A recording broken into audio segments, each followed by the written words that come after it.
Okay, so let us begin. Welcome to the CA Simplified. So today we are going to start the DT revision from ICAI Saransh Material. Okay, so see, before we begin, let us understand what is tax. So taxes are considered to be the cost of living in a society. So because you are living in a society, the government is expecting certain amounts from you, okay, which the government will be utilizing for the people in general. Then taxes are levied by the governments to meet the common welfare expenditure of the society. Okay, so whatever the common expenses are there, to meet those expenses, the governments levy various taxes. Then tax is nothing but a monetary, but the money that people pay to the government, which is used to provide the public services. So whatever public services the government is providing to you, for that the government needs funds, and from where does this funds come? From the taxes that we are paying. Then we have, okay, so why does the government levy taxes? So taxes constitute a basic revenue of the government. So it is a basic source of revenue for your government. Revenue so raised is utilized for meeting the expenses of government like defense, provision of education, healthcare, infrastructure facilities like roads, dams, etc. So what the government does is they provide you with all these facilities, and for that the government is utilizing the taxes that you are paying. Then we have direct taxes and we have indirect taxes. So what is a direct tax? A direct tax is a kind of charge which is imposed directly on the taxpayer and paid directly to the government by the persons, juristic or natural on whom it is imposed. Okay. So whatever tax is there, the direct liability is on the person who is actually earning that income. And the person who pays the tax to the government cannot recover it from somebody else. Okay. So the burden of direct tax cannot be shifted. So whosoever is earning the income, that same person will only be paying the taxes. Those are your direct taxes. Then direct tax is levied directly on the income of the person. Okay. So whatever is the income of the person, directly on that only you are levying the taxes. Then a significant direct tax imposed in India is income tax. So the example of direct tax in India is your income tax. And then we have indirect taxes. So in indirect taxes what happens is that the taxpayer is not just conduit, and at every stage the tax incidence is passed on till it finally reaches the consumer who bears the burden of it. Okay, so it is a tax which is passed on to certain peoples in the chain, and finally the customer, the one who consumes the products or goods, will be doing this, will be bearing this portion. Okay, will be bearing the burden of taxes. Then an indirect tax can be shifted by the taxpayer to someone else. Its incidence is borne by the consumers who ultimately consume the product or the service. Then indirect taxes are levied on consumption, expenditure, privilege or right, but not on income or property. The example, goods and good GST and your customs duty. So see, indirect taxes, what happens is that the tax burden is passed on from person to person. Okay, so it is shifted from taxpayer to someone else, and finally the customer, who is the end consumer, would be bearing the entire burden of this tax. That is the reason it is called as indirect tax. Then next we have basics of income tax. So here we have meaning of income tax. So income tax is a direct tax levied directly on the income of a person, that is your individual, HUF, association of person, body of individuals, company, firm or other business entities. Income tax is levied on the total income of a person at the income tax rates specified in the Annual Finance Act or under the Income Tax Act 1961 or both, Okay, so whatever tax rates are there, those tax rates are specified in your Income Tax Act or in your Annual Finance Act. Then, different rates of income tax are specified for distinct categories of persons under the Annual Finance Act and the Income Tax Act. So, different rates are also given in our Act. Next, we have levy of income tax. So, what happens? Our Central Board of Direct Taxes is a statutory body responsible for administering direct taxes. Okay, and it operates under the Department of Revenue in the Ministry of Finance. So our CBDT, which is operating under Ministry of Finance in the Revenue Department, they are the central body. Okay, they are responsible for administering direct taxes. Then the CBDT is responsible for formulating policies. So what are their functions? They will formulate the policies. They will formulate the policies including income tax. The levy of income tax is governed by the Income Tax Act 1961 along with the income tax rules. So you have an Income Tax Act and you have your income tax rules, and every year this act undergoes changes by Annual Finance Act. So every year in Annual Finance Act, whatever changes are there, they will be given there. Then we have components of income tax in India. So we have our Income Tax Act, we have our Annual Finance Act, then we have our income tax rules, we have circulars and notifications, and then we have case laws, which are your legal decisions of the courts. These all are your components of tax law. Now, let us start with your chapter number 1, which is your basic concepts. So, section 4 is your charging section, and income tax shall be charged for any assessment year. So, you can charge your tax for any assessment year. Now, what are the rates? Rates prescribed for that year by the Annual Finance Act. Okay. So, whatever are the prescribed rates for that particular Finance Act, by those rates you can apply the taxes in respect of the total income of the previous year. So, see, your income tax is charged for your assessment year for the income that you have earned for the previous year. And on whom is this charged? It is charged on every person specified under section 2(3).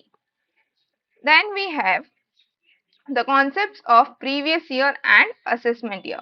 So what is an assessment year? It means a period of 12 months. So sorry. Okay. So what is your assessment year? See, assessment year means a period of 12 months commencing on 1st April every year, the year in which the income is earned. So, year in which your income is earned, that income is taxed in the next year. Okay. So, income is earned in your previous year and it is taxed in the assessment year and it is assessable in the assessment year. So, the year in which income is earned is the previous year, and then such income is taxable in the immediately following year, which is the assessment year. Then what is your previous year? It means the financial year immediately preceding the assessment year. In case of a business or profession newly set up or a source of income newly coming into existence during the financial year, the previous year shall be the period beginning with the date of setting up the business or profession. So, if you don't have an established business and if you are starting, in that case, whatever is the date on which you are starting that business or that assignment, okay, or that profession, that date will be considered as your previous year. Then, the date on which the source of income newly comes into existence and ending with the said financial year. So, whatever is the date on which your this business or profession is beginning, that will be considered as starting of that particular previous year and it will end on the date that financial year is ending. Okay. Then next we have general rule. So what is this general rule? So income of a previous year is assessed in the assessment year following the previous year.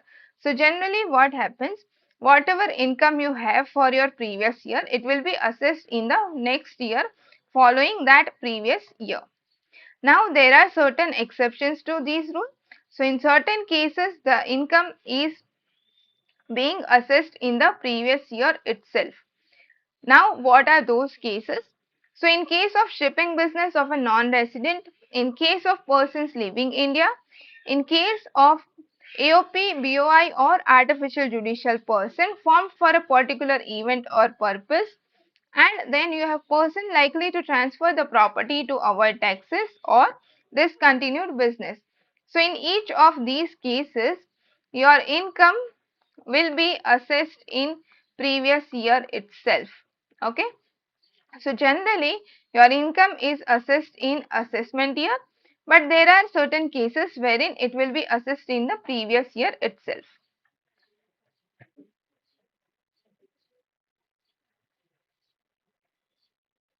Then next we have classification of income. The income of assessee is classified into following 5 heads. So there are 5 heads of income wherein your income is classified and taxed. First one we have is salaries, then we have income from house property, then we have PGBP, we have capital gains, and we have residual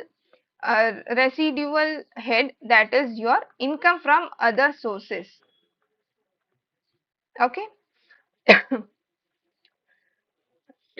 Excuse me. So whatever income is not getting taxed in each of these 4 heads, okay, that income will go to your residual head, which is your income from other sources. Now in salary, you have salary, you have pension, both these earned is taxable under these heads. So if you have any salary or if you have any pension, it will be taxed under your head of salaries. Then if you have any rental income from house property, it will come to income from house property. Next we have PGBP. So any income that you are deriving from carrying on any business or profession will be taxable under your PGBP head. Then if you have any capital gains, that is if you have any profit from the sale of a capital asset. Now capital assets are defined in these. So any of the profits that you are receiving from the sale of such capital assets will be taxed under your capital gains head. And now see, this is the residuary head. Okay, it's a residual head. So whatever income is chargeable to tax under the Income Tax Act, okay, so you have it chargeable under your act but not taxable under the first 4 heads. So that income is chargeable, okay, income is chargeable. Tax will be applied on this, but somehow the tax is not applied in any of these 4 heads. In that case, it will go to our last residual head, that is IFOS. Then next we have basic concepts. So we have person who is defined in your section 231. So what all things, now this is an inclusive definition, and person includes individual, HUF, company, firm, AOP, BOI, local authority and artificial judicial person. Then we have rates of taxes and surcharge and cess. So income tax is to be charged on every person at the rates prescribed. So whatever rates we are given in our Annual Finance Act or the Income Tax Act or both, at those rates the income tax will be charged on every person. Now when is surcharge taken?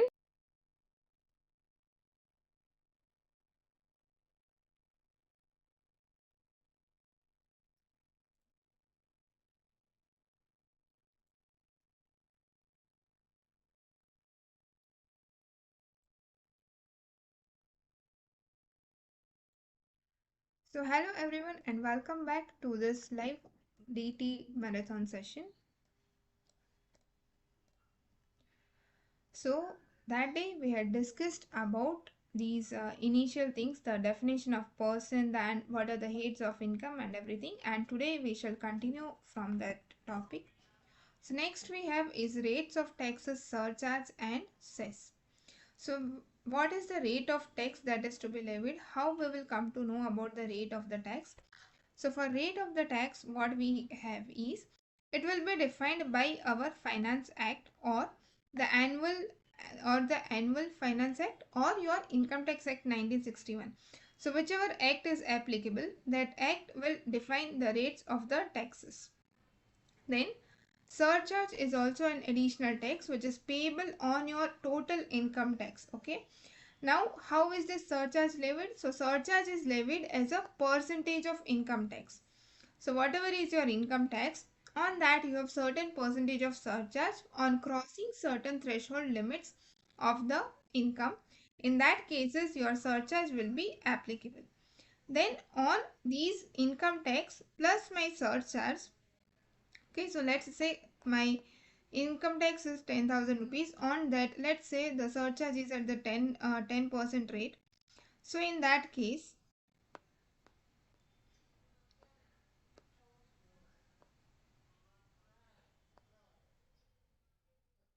I don't know what's wrong with this. Okay, yeah. So let's say my income tax is 10,000 rupees. On that, let's suppose 10% surcharge is leviable.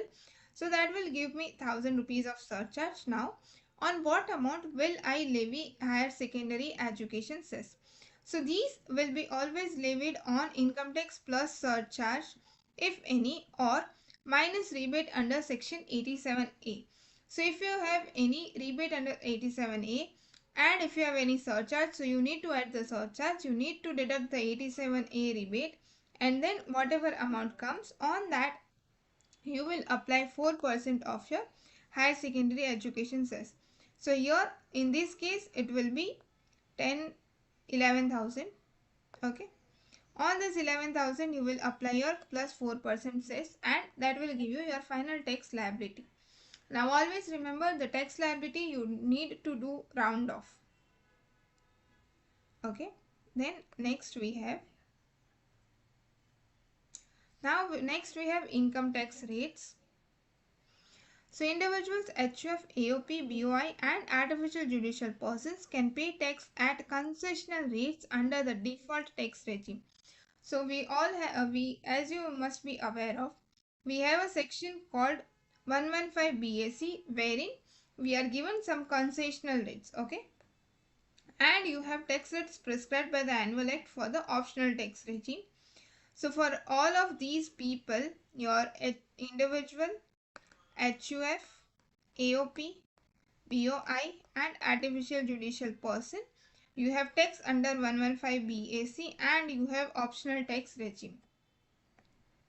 Now let's see one example. Okay, so let's see the slab rates that are leviable in each of these cases.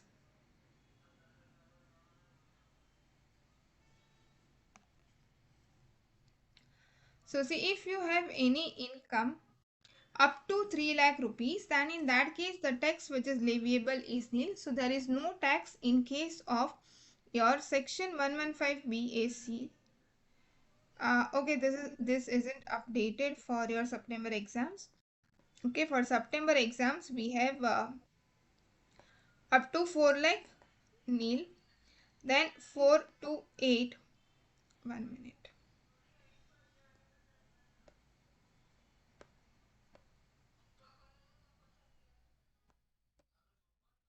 I don't know what's wrong with my pen today. Okay, anyways, fine. Okay, so these isn't updated. The updated things that is applicable for your September 2026 exams is up to 4 lakh it is nil, then 4 to 8 lakhs you have 5%, 8 to 12 lakhs you have 10%, 12 to 16 lakhs you have 15%, then 16 to 20 lakhs you have 20%, 20 to 24 lakhs you have 25%, and more than 24 lakhs you have 30%. Okay, those are the slab rates that are leviable in case of 115 BAC.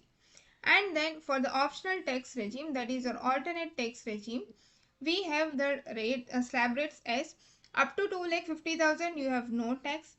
Then from 2 lakh to 2,50,000 till 5 lakh rupees you have 5% of total income. And in case if your income is crossing 5 lakh rupees but it is less than 10 lakh rupees, in that case you have 12,500 plus 20% of total income, which is more than which is exceeding your 5 lakh rupees.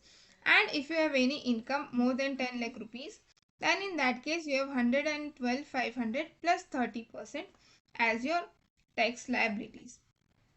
Now, for a senior citizen, being a resident individual of the age 60 years or more, but less than 80 years at any time, okay, so your these first limit will change to 3 lakh. And if you have any very senior citizen age more than 80 years, then your this 3 lakh will change to 5 lakh.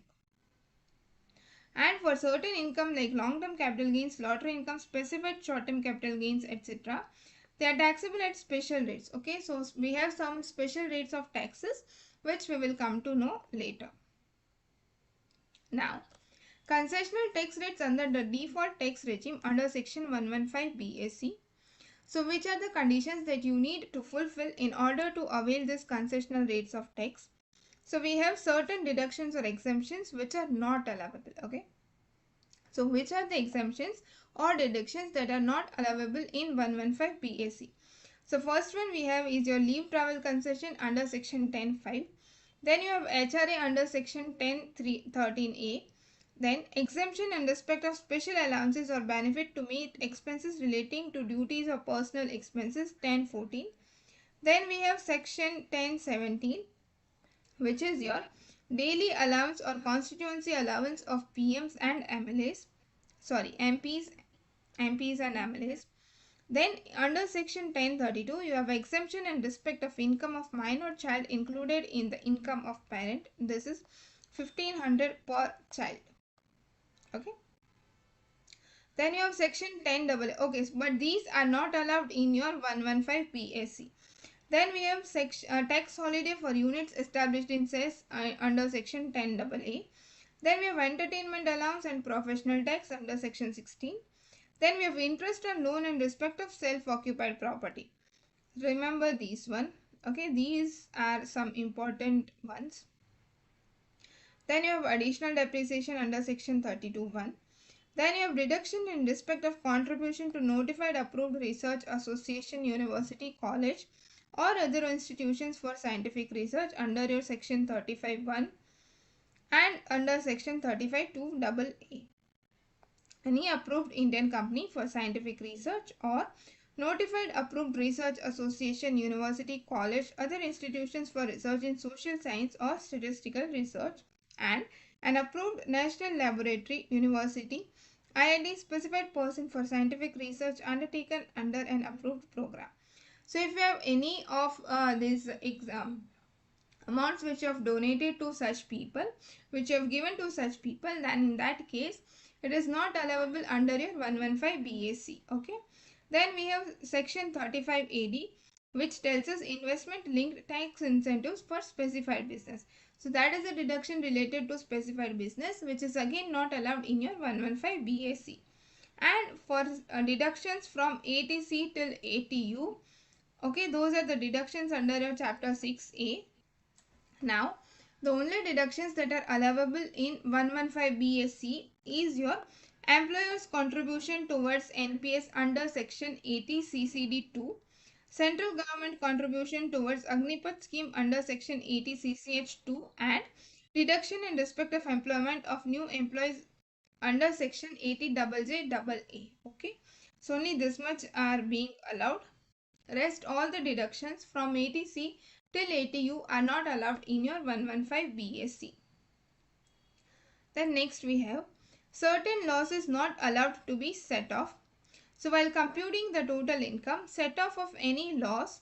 So if you have any carried forward or depreciation from any earlier assessment year, if such loss or depreciation is attributable to any of the deductions referred to in one above. So if you have any depreciation or any carried forward loss attributable to all the things which we just now discussed, okay, so in that case even those losses or that depreciation will not be allowed. Then if you have any losses under house property with any other head of income, okay. So loss of house property in case of 115 BAC is only allowed against income from house property, and it is not allowed to be set off against any other income head. The next we have depreciation or additional depreciation. So depreciation under section 32 is to be determined in the prescribed manner. Depreciation in respect of any block of assets entitled to more than 40% would be restricted to 40% on the WDV of such block of assets. Okay. So the maximum allowable rate of depreciation in case of your section 115 BAC is 40%. You cannot claim any depreciation above that amount. And you can also not claim the additional depreciation under section 32(1)(2)(a). Then next we have exemption or deduction for allowances or perquisites. While computing total income, any exemption or deduction for allowances or perquisites by whatever name called provided under any law for the time being in force in India would not be allowed. Okay. So if you have any other exemption or deduction, okay, the whatever may be the name that is being given, so while calculating your total income, that will also not be allowed. Now we have additional points. So what does your additional points say? That an employee whose income is chargeable to tax under section 115 BSc would be entitled for, in case of salary income, standard deduction under. So these are the things which are allowed to people who are opting for tax under section 115 BSc. So in case if you have salary income, then you will get your standard deduction of rupees 75,000. Then in case of income in the nature of family pension, so if you have any family pension income, then in that case what you will be allowed is a deduction of a sum equal to 33.33% of such income, or 25,000, whichever is lower. So in case if you have pension income, then you will do 33.33% of that income, or 25,000. Okay, lower of these two amounts will be allowed to you as deduction in case if you have any pension, family pension. Then deduction under sections 80 CCD2, that is the contribution made by any other employer in case of NPS, that is allowed up to 40%, 14% of salary. Then any traveling allowance will be allowed. Any daily allowance if you are getting, that is also allowed. Any conveyance allowance that you are getting will be allowed. And exemption in respect of transport allowance. So for transport allowance, the limit applicable is 3,200 per month. Okay. So exemption in respect of transport allowance granted to an employee who is blind or deaf and dumb or orthopedically handicapped. So you need to fulfill these conditions in order to claim this exemption transport allowance of 3,200 per month. So it is given to any person who is blind, deaf, dumb or orthopedically handicapped with disability of the lower extremities of the body. And remember, this is up to the extent of 3,200 per month. So if you are getting any lower amount than that, then that will be your exempt amount. Then an individual being an employee paying tax as per section 115 BAC would not be entitled for exemption or perquisite of free food and non-alcoholic beverages provided by an employer through paid vouchers. So if you are getting any food coupons, then please remember, under your section 115 BAC, that is your new tax regime, these food coupons will also not be allowed to be claimed as a deduction. Then if you have any loss or depreciation referred to in above, that would be deemed to have been already given effect. So if you have any loss or depreciation, then in that case that will also not be allowed for any subsequent year, provided it is already given effect to. Now, where income tax on total income of the assessee is computed under this section, and there is a depreciation allowance in respect of a block of asset from an earlier assessment year attributable to additional depreciation under section 32(1)(2)(a), which has not been given full effect to prior to assessment year 24-25, and which is not allowed to be set off in the assessment 24-25 due to section 115 BSc, then corresponding adjustment shall be made to the WDV of such block of assets as on 1/4/23 in the prescribed manner, that is, the WDV as on 1/4/23 will be increased by the unabsorbed additional depreciation not allowed to be set off. Okay, so if you have any asset on which you are not allowed the additional depreciation, then in that case what you will do is whatever is the value on 1/4/2023, to that value you will add the unabsorbed additional depreciation which was not allowed to be set off, and you will increase the WDV of that asset by that much amount as on 1/4/2023. The next we have is time limit for exercising the option to shift out of the default tax regime. So by what time should you shift out of your default tax regime? So in case of an assessee having no income from business or profession, so if you don't have any income from business and profession, in that case where such individual HUF, AOP, BOI or artificial judicial person is not having an income or from business or profession, he or it can exercise an option to shift out of the default tax regime, and such option has to be exercised along with the return of income to be furnished under section 139(1) for a previous year relevant to the assessment year. So in case if you don't have any business income or profession income, then in that case you will have the option to exercise to opt out from this scheme of default tax regime while you are filing your return under section 139(1), that is you are filing your return before due date of the return goes. Now, in effect, such individual HUF, AOP, BOI or artificial judicial person can choose whether or not to exercise the option of shifting out of the default tax regime in each previous year. So in each previous year when you will be filing your tax of return, then in that case you will have that option whether you want to opt out from the default tax regime or not. And this option is provided to you every year. He may choose to pay tax under default tax regime under section 115 BSE in 1 year and exercise the option to shift out of the default tax regime in another year. So suppose in this year you are having more benefits in paying the taxes under section 115 BSE. So in that case you will choose section 115 BSE this year. Now let's say suppose next year 115 BSE isn't that favorable to you. So in that case you decide to go by your default tax regime. So even that option you have, that you can opt out from this existing default tax regime and you can go to your normal tax regime or your alternate tax regime. Then in case if the assessee is having any business or professional income, then in that case what will happen? See, again you will have the option to exercise before the due date specified under section 139(1) for furnishing the return of income of the previous year, and please remember this is important, and once such option is applied, see, once such option is exercised, it would apply to subsequent assessment years also. So once you are exercising the option, it will be applied to subsequent assessment years also. Such person who has exercised the above option of shifting out of the default tax regime for any previous year shall be able to withdraw such option only once and pay tax under the default tax regime under section 115 BSE for a previous year other than the year in which it was exercised.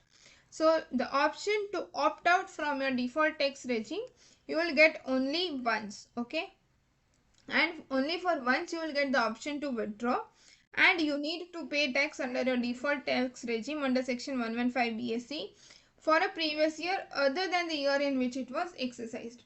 So the option you would have exercised in some other year and in some other previous year, you will be allowed to pay tax under your default tax regime of 115 BSE. And now see, please remember this next line what this says. Thereafter, such person shall never be allowed to exercise option to opt out of the default tax regime except where such person ceases to have any business, in which case option under 1 would be available. So, once this person chooses to opt out from the default tax regime, then that person is never eligible to again opt for the default tax regime, except the person is only allowed in case the person closes the business and has to opt as per your option number 1.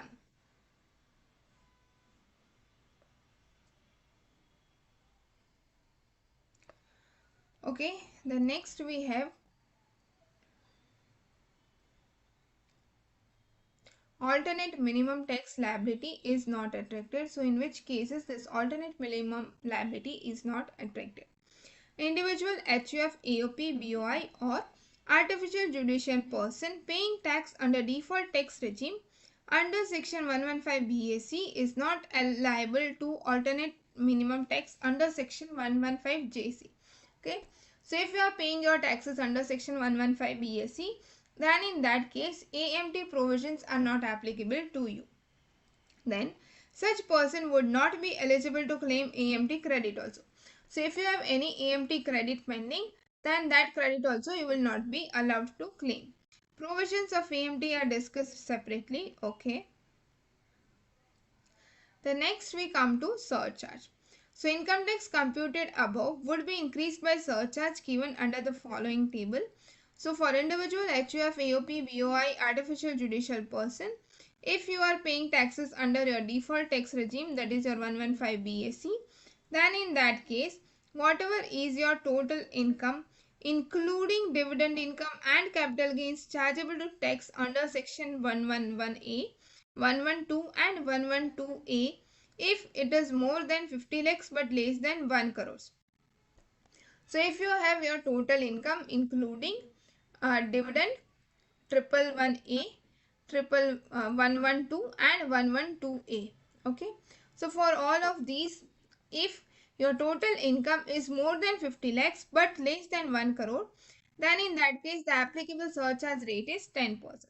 Now if you have your total income more than 1 crore but less than 2 crores, okay, less than or equal to 2 crores, in that case your surcharge applicable is 15%. Now in case if your total income excluding, please note the difference between these two. Okay, till here it was including, including what? Including dividend income, then your 112 income, 111A and 112A income. If these four are included, in that case, if your income is more than 50 lakhs, less than 1 crores, surcharge applicable is 10%. If your total income including dividend triple one A, 112, 112A, in total income including all of these more than 1 crores but less than or equal to 2 crores, then the surcharge applicable is 15%. Now, if I have total income excluding dividend 111A, 112 and 112A. So excluding these four incomes, if my total income is exceeding 2 crore rupees, in that case the surcharge applicable under 115 BAC is 25%.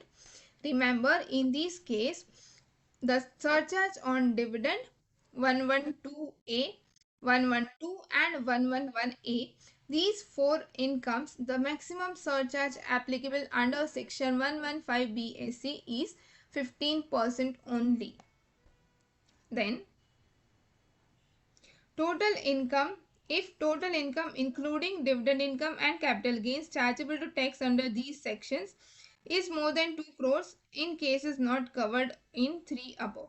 So if you have any total income which is more than 2 crores, okay, and which is not including your dividend income, your 112A, your 112 and 111A, in that case the surcharge applicable rate will be 15% only.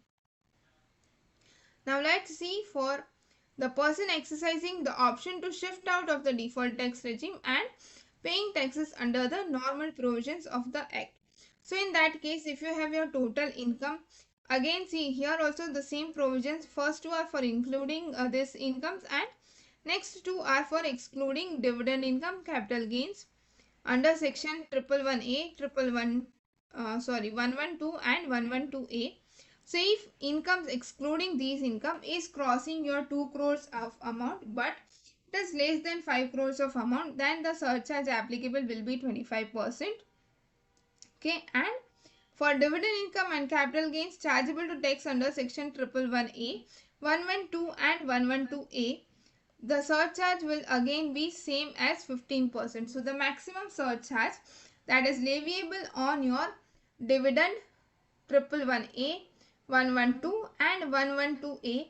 These four incomes, the maximum surcharge that is leviable is 15%, be it your default tax regime or your alternate tax regime.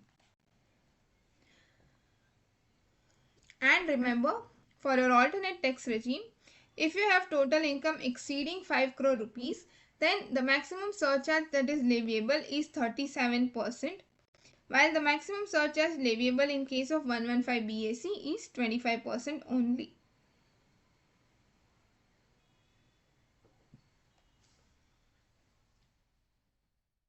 Then, income tax in case of firm, LLP and local authority.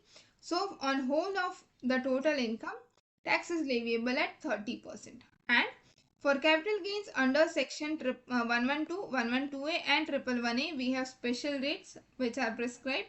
And for surcharge, if the total income is more than 1 crore, then 12% of income tax computed as above will be your surcharge. Then in case of cooperative society, the rates of income tax for cooperative society. So for that we have this flow chart. So let's understand. Is cooperative society resident in India and engaged in manufacturing or generation of electricity? So first question is whether it is resident and engaged in manufacturing or generation of electricity. So if your answer is yes, you will go to the next question. Is it set up and registered on or after 1/4/2023 and commenced manufacturing or production or generating electricity on or before 31/3/2024? So in case your answer is here, we will go to the next question, that is it opting for the concessional tax regime under section 115 BAE? If yes, we have one more question, whether 15% of income derived from or incidental to manufacturing or production or generating electricity. Okay. Then in that case, what will happen? If the total income is less than or equal to 10,000, we have 10%. If the total income is more than 10,000 but less than 20,000, then we have 1,000 plus 20%. And in case if the income is more than 20,000, then we have 3,000 plus 30,000 of total income exceeding 20,000 as your applicable taxes. Then, in case the answers to all of these questions is no, then you need to ask just one more question. Is it opting for concessional tax regime under section 115 BAD? If yes, then 22% of the total income will be the tax liability. Now, we have certain notes for 115 BAD and 115 BAE.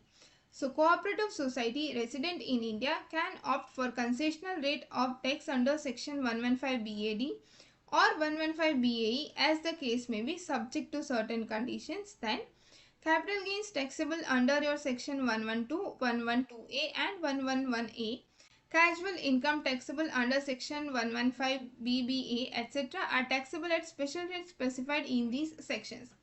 So we have certain special rates for all of these sections, your 112, 112A, 111A and to casual income or taxable under section 115 BBA. Then these sections are not in your course right now, they will be taken at your final level. Now, surcharge in case of cooperative society. So, if your cooperative society is opting under section 115 BAD or section 115 BAE, then in that case you will have only 10% of income tax including tax payable at special rates irrespective of the amount of total income. So, whatever is the amount of your total income, the maximum surcharge leviable in case of section 115 BAD or section 115 BAE is 10%. And in case if your cooperative society is not opting for section 115 BAD or 115 BAE, in that case up to 1 crore rupees there is no surcharge. Then for income exceeding 1 crore but up to 10 crores we have 7%, and for income exceeding more than 10 crores we have 12% of income tax as your surcharge. The next we have company. So in case of company, if it is foreign company, then in that case for other income you have 35% of total income, and for income of royalties and fees for technical services, that is your FTS income received from government or an Indian concern, in pursuance of an agreement approved by the central government made by the company with the government or Indian concern between 1/4/1961 and 31/3/1976 in case of royalties, and between 1/3/1964 and 31/3/1976 in case of FTAs. In that case, you have 50% of total income as your tax liability in case of foreign companies. And in case if your company is opting for concessional rate under regime 115BAA, then in that case we need to check one more question. Okay, so this is part of this domestic company. So for foreign company you have two rates, 35% and another is your 50%. So in case if you have these fees from technical services received from government, you need to check the dates specified. In that case it will be 50% of your total income. And for domestic company, if it is engaged in manufacture or generation of electricity, then again you will ask whether it was set up on or after 1/10/19 and the generation of electricity began before 31/3/2024. If the answer is yes, you need to ask whether they are opting for section 115BAB. If yes, then the rate applicable is 15% on income derived from incidental to manufacturing or production of generating electricity. And in case if your answers are no, then in that case you need to check whether it is opting for 115BAA. In case it is opting, then you will have 22% rate, or otherwise you will have one more question to be asked, that does its total turnover or gross receipts for financial year 22-23 is less than or equal to 400 crores. If it is less than or equal to 400 crores, then again the applicable rate will be 25%, and if no, then in that case the applicable rate will be 30%.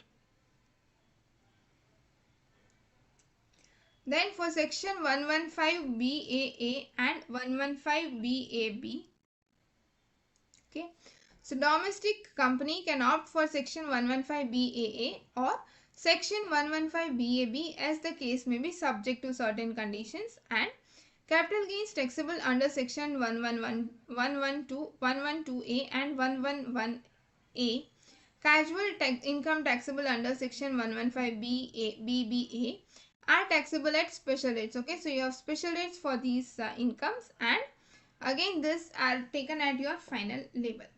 Now surcharge in case of foreign company, if the total income is exceeding 1 crore, then the up to 1 crore, okay, less than or equal to 1 crores, you don't have any surcharge. From 1 crore till 10 crores you have 2%, and if the income is exceeding more than 10 crores you have 5% of income tax as your surcharge in case of foreign company. And in case of domestic company which is not opting for any concessional tax regime under section 115BAB or 115BAA, then in that case if the total income is less than or equal to 1 crore, there is no surcharge. From 1 crore up to 10 crores you have 7%, and in case if the income is exceeding more than 10 crores, then in that case you have 12% of income tax as your surcharge. And in case if you are opting for concessional rates under 115BAB or 115BAA, then in that case surcharge is only 10% irrespective of the amount of the total income. Then next we have special rates of tax in respect of certain incomes. Okay, so if you have section 112, then in that case it is for long-term capital gains other than long-term capital gains taxable as per section 112A and mentioned in 2 below, arising from the transfer of capital asset which takes place before 23/7/2024. So any transfer of long-term asset before 23/7/2024, then in that case you have 20% with indexation benefit. And if from the transfer of capital asset which takes place on or after 23/7/2024, then in that case for the transfer for any asset which is acquired before 23/7/2024, you have two options. Either you can take 20% with indexation or 12.5% without indexation, whichever is the lower amount. By that amount you will be paying your income taxes. And if you transfer of any other capital asset, then you have 12.5% without any indexation.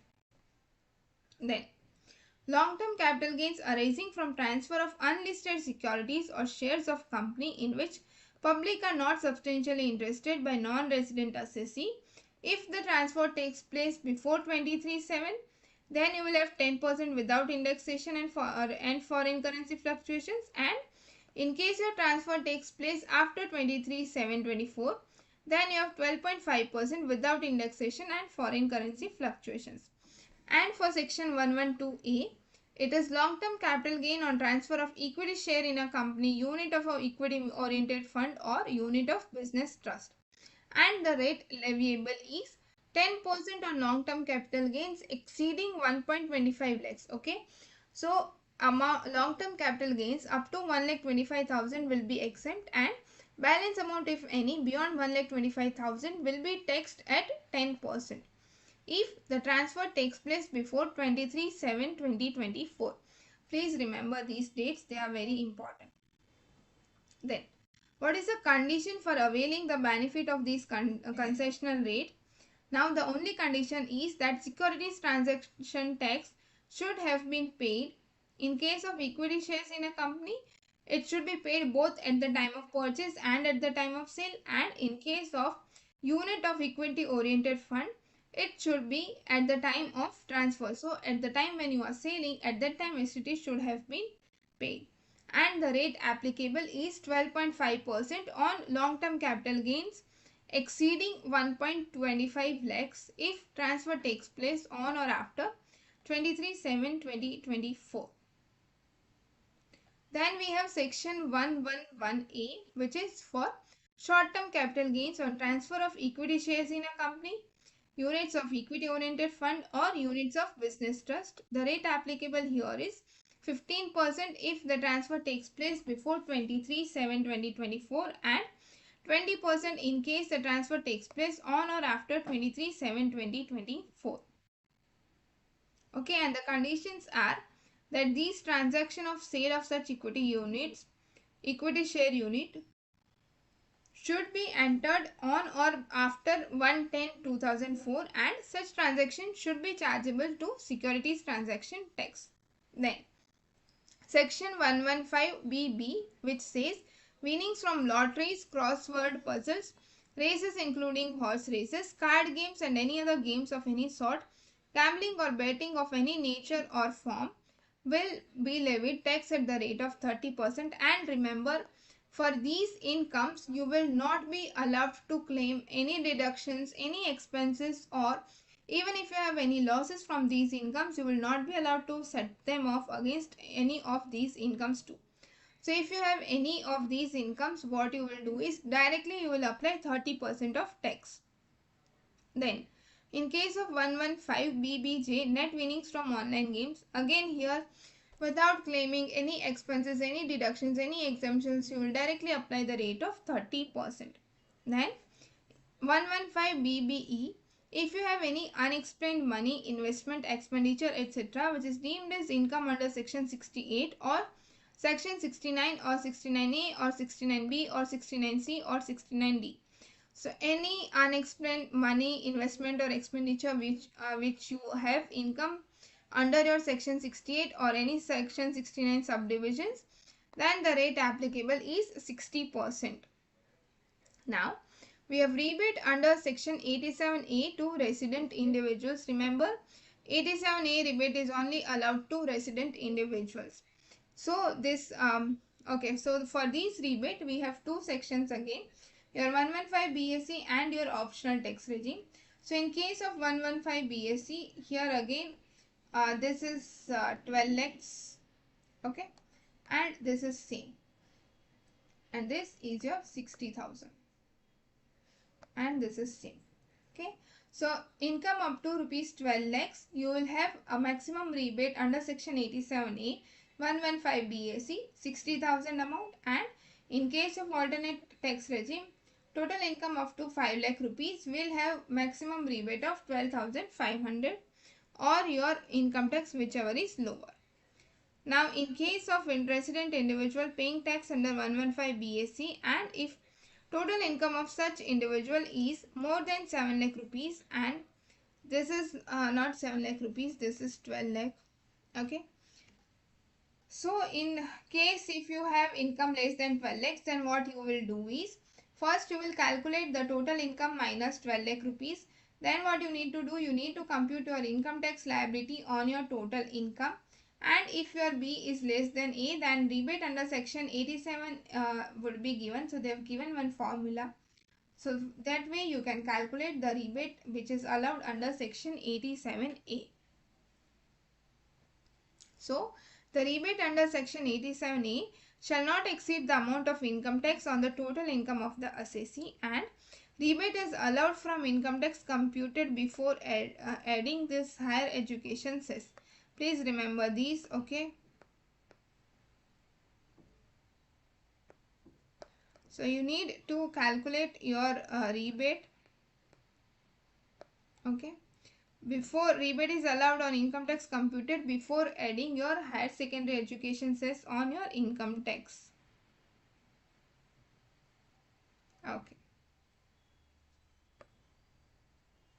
Then, rebate is however not available in respect of tax payable at 10% on long-term capital gains taxable under section 112A. So, if you are paying section 112A tax at the rate of 10%, in that case, rebate is not allowed. Okay, which means rebate is allowed in your section 111 and 112. Okay. Now we come to the next chapter, that is residential status and scope of total income. Okay. So, residential status of an individual, how will you find out the residential status? So, we will check 2-3 conditions. Has he stayed in India for less than 60 days in the relevant? Okay. So, we'll continue with this residential status tomorrow.